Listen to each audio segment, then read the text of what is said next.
I would have been like the last person in the world anyone would ever think would be successful.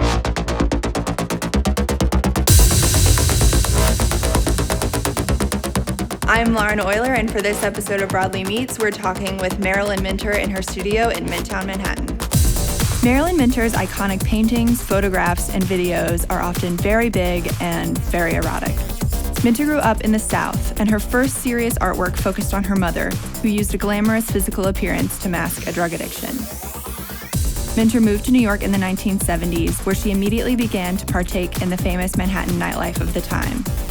After getting sober in the 80s, she began to take her work much more seriously, engaging with topics like pornography, advertising, and various shitty portrayals of women in the media.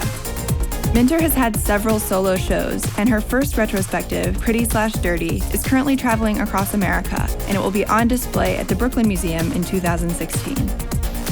Minter's process is to combine analog negatives in Photoshop to create a digital composite image, which she then uses as a reference for a painting.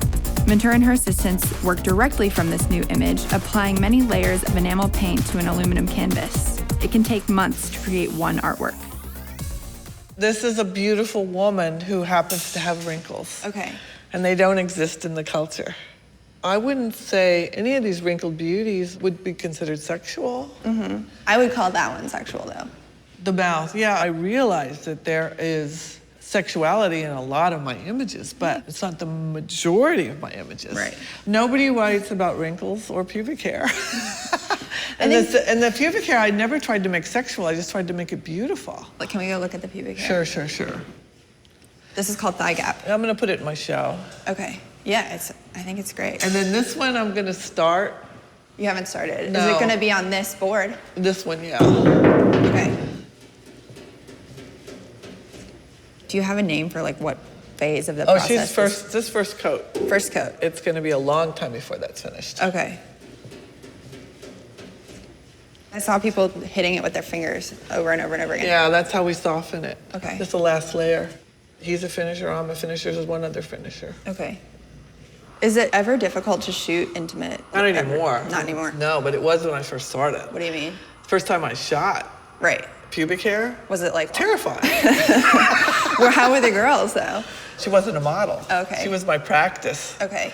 And she was really insecure, too. Right. But by the end of it, I'm like styling it. I want to talk more about your work. Okay. And how does a piece go from a thing that you see in your mind to a thing that you see on the wall? The kind of work I make is very analytical and it takes a really long time. It's labor intensive. There might be 20 to 80 layers of Photoshop. A drip here from this negative, a splash on the glass there. How long have you been doing that since you said 97? I did my own version before I got my hands on Photoshop. I just altered things just by drawing it. And are you ever embarrassed of the old Everything. stuff? Right. Yeah. Are you No, like, oh I don't God, know. why does it exist? I don't know, because I destroyed all the stuff I did when I was, I really did just destroy it. Really? Tore it all up, threw it away. Yeah. Wow. This was in the 80s, the early 80s, and I wanted to be part of the art dialogue, and everyone would come in my studio and say, you gotta loosen up. And so I thought, well, if I got high enough, I could loosen up, because I had no faith in myself. Where did you find the faith in yourself? Well, I helped getting clean and sober. Right. Yeah. And then I started trusting my inner voice, basically. But I know now with enough experience that you need those failures to make something interesting. Did people see potential in you? Did they? No. Did No. they think No. that you like didn't fit in? I never fit in. Okay. Well, I was always a really rebellious kid. And so, I mean, I was put in jail at 16. For what? Changing driver's licenses. Everyone would just type something and it looked so phony. But I could draw a 3 or a 9 or a... Oh, so you drew I drew the fake typed driver's letters, license. yeah. Oh, okay. So when So you were we were 16, 14 going into the bars. with your driver's licenses that you drew. 16, yeah. And I had braces on my teeth. So you got caught and you got arrested. I got caught. I was making money off of it. Oh, well, okay. So I was a very bad kid. were you ever in trouble for anything else with the law? All the time. Oh, yeah. I was always in trouble. I was sent to this dean of students every week. Really? Yeah. And I remember the dean, the female dean of students said, "You're not a bad kid, you're just bored." In an era when pornographic images were not available anytime, anywhere, Minter's works scandalized critics. Her paintings use erotic imagery and sexuality, and they made many people uncomfortable. When did you start making these sort of really erotic pieces? Well, there's something about owning sexual agency and you're female. It's very threatening. Yeah. So maybe I make it my mission to own it. Mm-hmm. But I don't think I'm being sexual per se. I just think I'm making my vision. Okay. And I own sexual agency every chance I get. Why are you interested in frost and steam right now? I have a piece of glass in front of everything. Mm-hmm. The water, the wetness, the dripping is another barrier to just dampen the narrative. So I'm not telling you what to think. Mm-hmm. There's like a way to get some distance. People have been making realistic paintings for thousands of years, mm-hmm. and now I think I'm trying to zone in on the overlooked. Minter uses what she calls imperfections as a way to criticize contemporary portrayals of women. She mixes glamour with grit, the gorgeous with the grotesque. When she paints high heels, they're kicking through muddy water, and when she paints pearls or gemstones, they're in a model's mouth. Is beauty part of the goal? I'm interested in the things that the culture calls debased or low culture. Okay. Because I think it's a lot more powerful than received ideas of what's important. Okay. I definitely think I contributed to freckles being in the commercial world. Okay. That and wet. Wet. And a little dirty. Real dirt. Right. Yeah. Yeah. Or paint.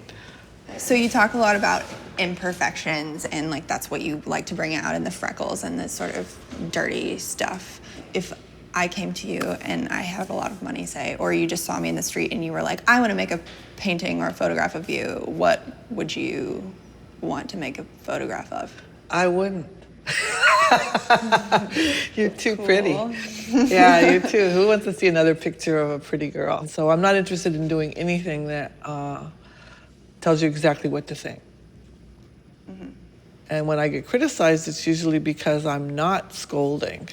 What do you mean by that? What I'm always trying to do is make a picture of what it feels like to look. And there's levels of emotions that go on when you see a glamorous image. Mm-hmm.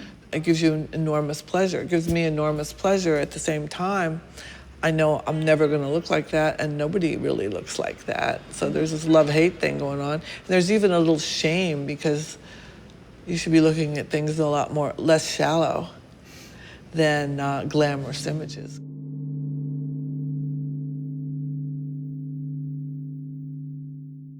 Do you feel like your work is important? Yeah. Yeah. Absolutely. Do you think you're a genius? I think there's a lot of geniuses, let me put it that way. Okay. And you're one of them? Well, I think I'm one of them, yeah. Mm-hmm.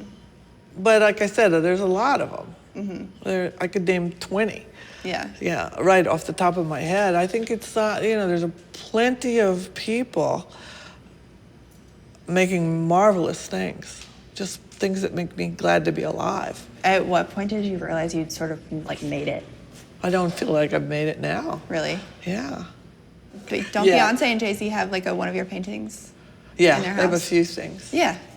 Well, that doesn't mean anything. They don't have any of my paintings. Yeah, well, no, I mean, you cannot get satisfaction from success. That does not make you a happy person or even a contented person. Mm-hmm. That's not true. You can have a few minutes or maybe an hour, maybe even a week. Yeah. But it's not going to be fulfilling ultimately. But so is anything? It really feels, I think when people talk about the creative process being so rewarding is it feels so good to make something you love. I think I probably communicate with my ideas with your age group better than my own, which I'm really gratified by. Really? Yeah. I talk to a lot of people who say my age group is really good. We're doing a good job. Oh God, I love the millennials. Are you a millennial? Yeah. Yeah. No, you give me hope. Thank you. We try. Yeah. We're trying.